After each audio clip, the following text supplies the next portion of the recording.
Hey guys, it's Madison Estes. Welcome back to my channel. Today I am going to be doing a poetry writing vlog. Now I don't think I've ever done a poetry writing vlog before, at least not that I can remember. It's really hard to do something like that, particularly for me because whenever I'm writing poetry I tend to write poetry on the go. Like I'll get like a line will pop in my head and I'll just write it down, and sometimes an entire poem will come to me at once. And so, but like by the time I'm done writing it, it's like there's nothing to vlog because it's finished or almost finished. So poetry vlogs are kind of just not practical thing to film, but today I thought that it was a really good opportunity because I have a deadline coming up for a siren themed anthology, and I have a siren poem that I'm like halfway through, I guess. I haven't really worked on it in like a year, but I have like 4 or 5 lines here and there. They don't really connect into a cohesive story or a cohesive theme, so that's what I'm going to be working on today. But yeah, I really want to submit to this anthology, so I figured I'd go ahead and do a vlog. Maybe that would like motivate me to try to finish this in time, and also it would just be like a new type of video to post on this channel. When I first started writing this poem and the first few lines came to me, I wasn't sure this poem was even going to be about sirens. The first few lines are, "This is the moon that drowns weaker men. It is a siren's moon. It calls and calls, demanding to be answered." So yeah, even though it mentioned sirens, I was thinking this poem was going to be about something completely different.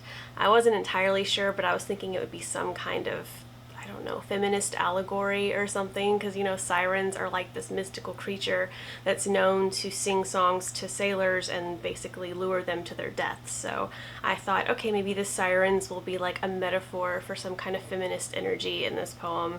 And then as I kept writing, I kept going down like a very literal path where I keep writing about sirens, and I'm like, I don't think this is gonna be the poem I thought it was.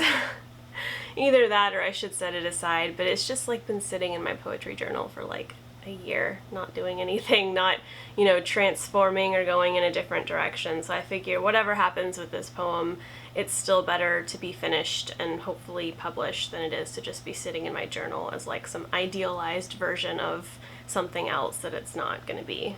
I've been reading a lot of poems about sirens. There's not a lot of good ones that I've read, okay? At least not doing Google search.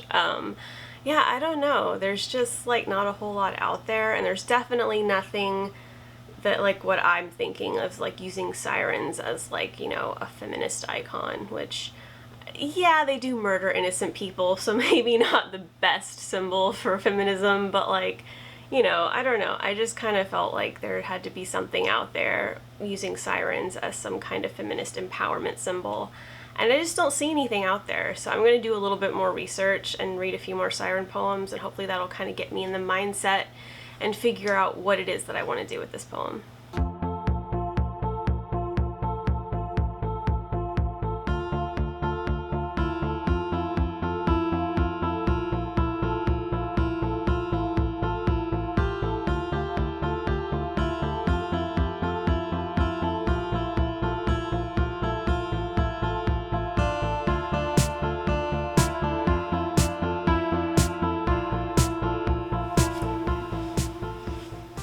Okay, so I found one siren poem that I really like, and I didn't just look up siren poems, I was also looking up sirens, hoping that might, you know, trigger something in my imagination. And oh my gosh, there's some really creepy siren artwork online. Like I saw one where like the top half was like a human female, and then like the bottom half like a friggin' lobster. I was like, that's a mental image I could have gone the rest of my life without thinking of. Yeah, it was pretty cool. I don't know, I might write a story someday about a weird half lobster siren, but I don't think it's gonna make it into the poem. But yeah, so I did that, and then I again looked up siren poems, and I found this one that I really like. This poem is called Siren Song by Margaret Atwood. This is the one song that everyone would like to learn, the song that is irresistible, the song that forces men to leap overboard in squadrons even though they see the beach skulls, the song nobody knows because everyone who has heard it is dead and the others can't remember. Shall I tell you the secret? And if I do, will you get me out of this bird suit? I don't enjoy it here, squatting on this island, looking picturesque and mystical. With these 2 feathery maniacs, I don't enjoy singing this trio, fatal and valuable. I will tell the secret to you. Only you. Come closer. This song is a cry for help. Help me. Only you. Only you can. You are unique, at last. Alas, it is a boring song, but it works every time. So I really like this poem. It really has that female empowerment that I was striving for with those first few lines of my poem. This is similar to what I would like to write. Obviously, I don't want to write an entire poem about a siren song because that's been done, but I would like to do some variation of this in my own poem. So I'm going to go ahead, get started, and just see what happens.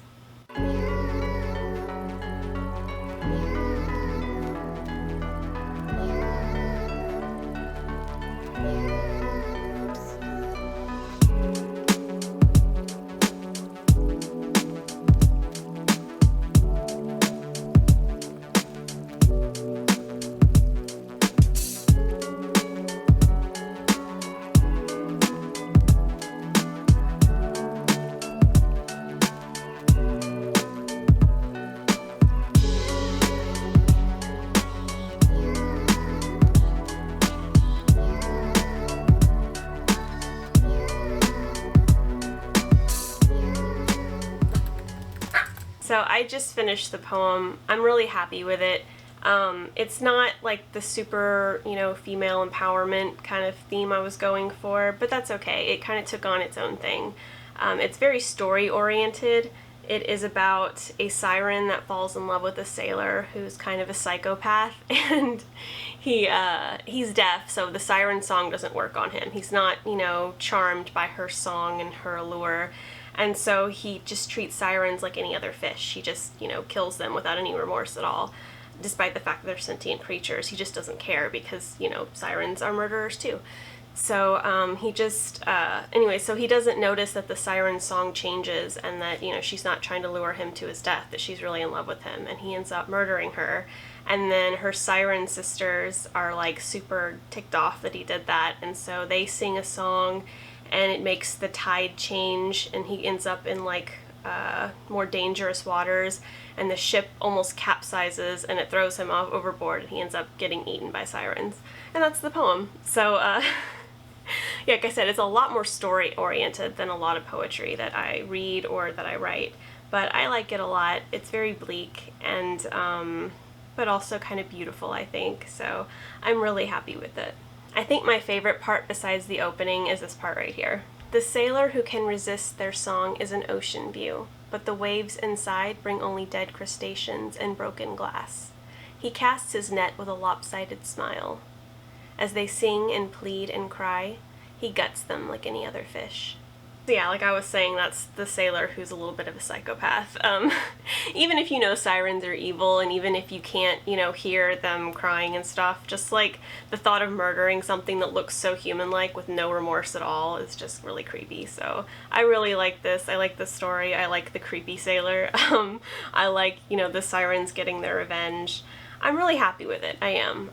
Like I said, it wasn't what I thought it was going to be, but that's okay. Sometimes when you're writing a poem, it just takes on a life of its own and transforms, and I think the best thing you can do is just kind of let it do that. And if by the time you step away from the poem, if it's not what you wanted and you're really disappointed, you can always go back, but I'm just really glad that I kind of just let this poem do its own thing. I know the deadline was a part of that. I know that if there wasn't an anthology deadline that I really wanted to submit to, this poem would still be sitting in my journal, and I wouldn't have, tried to finish it. I would have just been like, oh, something will come to me. In fact, the line in here I just read about, the sailor is an ocean view, but the waves bring only dead crustaceans and broken glass. That was something that just popped in my head a few weeks ago, and I put it in my phone. And again, I thought maybe I'll use this for some other poem, and then it just ended up fitting in this poem. So sometimes deadlines can be really good because it's what encouraged me to finish this, and even if it doesn't get accepted, I know there's a lot of other places that I can submit it to. If you'd like to read this poem, please leave a comment below with an email address that I can send it to. I promise you won't end up on any mailing lists or anything like that, or newsletters. I don't even have one. I don't want one for now. I just feel like it's too much work and it's just one more thing to distract me from writing. So I'll just send you the poem, and you don't even have to give me feedback. Just if you want to read it, just let me know. But if you would like to give feedback, I'd really appreciate it. I joined a poetry group on Meetup. Actually, I joined a couple of them, but and I'm just kind of like tasting the waters. Well, somebody's been reading too much ocean poetry. I've just been trying out different poetry groups, trying to find one that feels right. The first one I went to wasn't really a critique group, it was more of an open mic, so I was like, that just doesn't feel like a good use of my time. And then I joined another one that I do really like, but it's so crowded, which is good for getting feedback, but like when there's like 20 freaking people in the room and everybody has a poem to critique, you know, and you only have like an hour and 20 minutes, that's not enough time. And yeah, last week I didn't even get to read a poem. And then this week we're doing an open mic thing, so that's a little bit different. It's not really a critique focused. And then next week I think I'm on the schedule.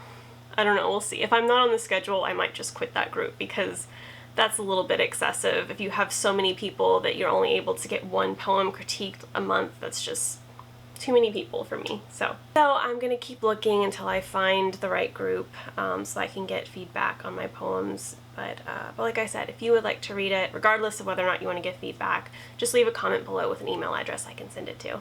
Thank you so much for watching this video. I hope that you enjoyed Margaret Atwood's poem. I hope that you enjoyed watching my process of writing this poem.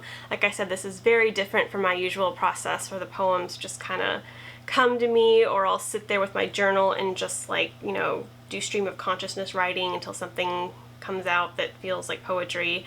This is very different. I don't usually just sit down and write a poem, but you know, deadlines are very motivating things. So thank you again for watching this vlog. I hope that you enjoyed it.